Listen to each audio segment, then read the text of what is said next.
आज battle of Bengal की बात होगी। अगले आधे घंटे तक हम आपको बताने जा रहे हैं कि बीजेपी का संगठन कैसे चुनाव लड़ता है।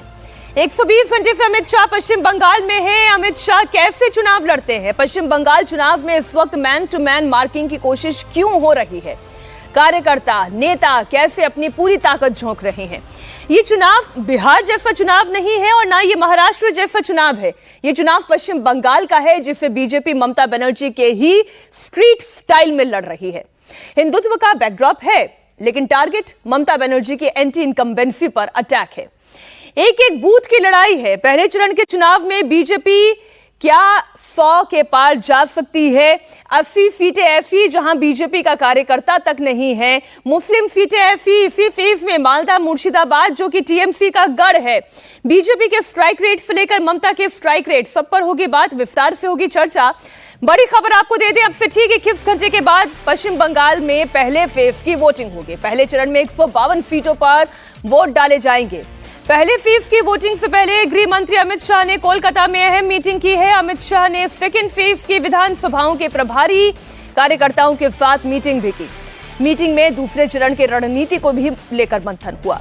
अमित शाह 27 अप्रैल तक कोलकाता में ही रहेंगे। पश्चिम बंगाल के पहले चरण में कल 152 सीटों पर वोट डाले जाएंगे। वहीं 29 अप्रैल को 142 सीटों पर वोटिंग होगी। बीजेपी के लिए पहला फेज बहुत इंपॉर्टेंट है। बीजेपी की कोशिश है कि इसी फेज में वो ज्यादा सीटों पर लीड ले सके, और हम चर्चा कर ही रहे हैं लगातार। दमदार 10 में आप सुन रहे हैं। पहले फेज का चुनाव दरअसल बीजेपी के लिए बहुत महत्वपूर्ण है। यहां पर उसे डिफेंडर के तौर पर काम करना होगा। जितनी सीटें उन्होंने पिछली मर्तबा जीती थी, अगर आप आंकड़ों की ही जुबानी आप समझ लें तो 70% से अधिक सीटें तो पश्चिम बंगाल में इन्हीं सीटों से बीजेपी को आई थी।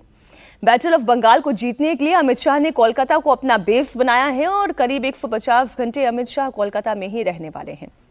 बीजेपी ये चुनाव हिंदुत्व को लेकर कैसे लड़ रही है सर?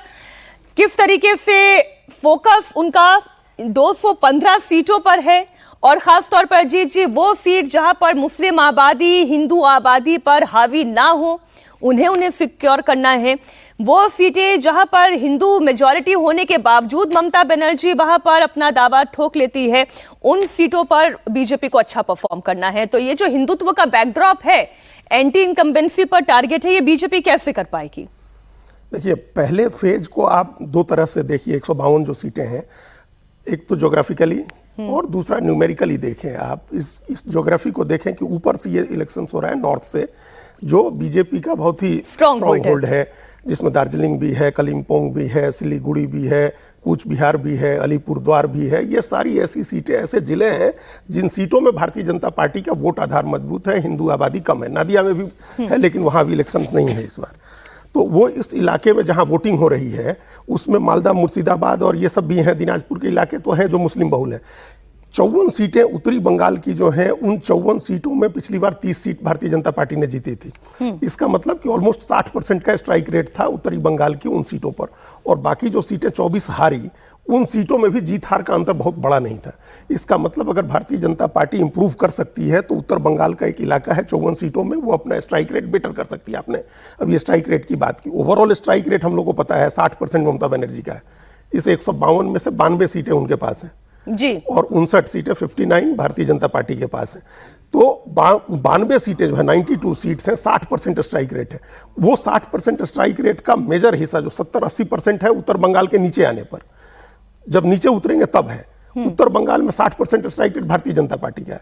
तो एक तो वहां इंप्रूव कर ले, जो कम अंतर से जीत सीटें हारी थी भारतीय जनता पार्टी नॉर्थ बंगाल में, उसमें कुछ गेन कर ले, 5-10 सीटें वहां बढ़ा लें आप। हम 30 कह रहे हैं, अगर 35-40 सीटें वहां ले जाए, एक तो ये पॉसिबिलिटी है। सीटें जो आप कह रहे हैं, वो 5-10 सीटें कौन सी हो सकती हैं? नहीं, वो अलीपुरद्वार में हो सकती है, कूच बिहार में हो सकती है, दार्जिलिंग, शिलोंग और कलिम्पोंग में हो सकती है।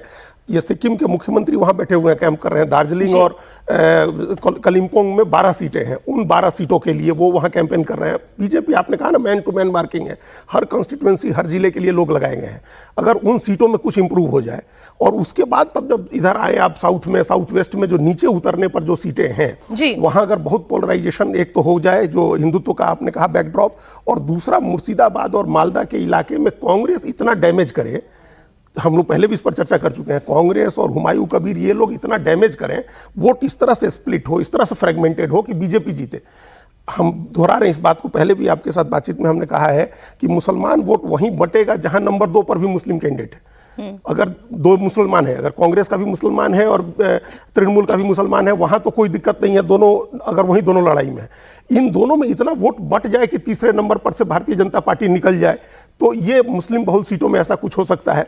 हालांकि इसकी संभावना हमको कम इसलिए दिख रही है मीनाक्षी जी, क्योंकि आप वोट परसेंटेज देखिएगा इन 152 सीटों में, तो 10 पर लगभग 7% वोट का अंतर जी। इन 152 में 47% के करीब तृणमूल कांग्रेस का वोट है और 40% के करीब भारतीय जनता पार्टी का। 7% के वोट के अंतर को भरना, पार करना, ये थोड़ा मुश्किल काम होता है।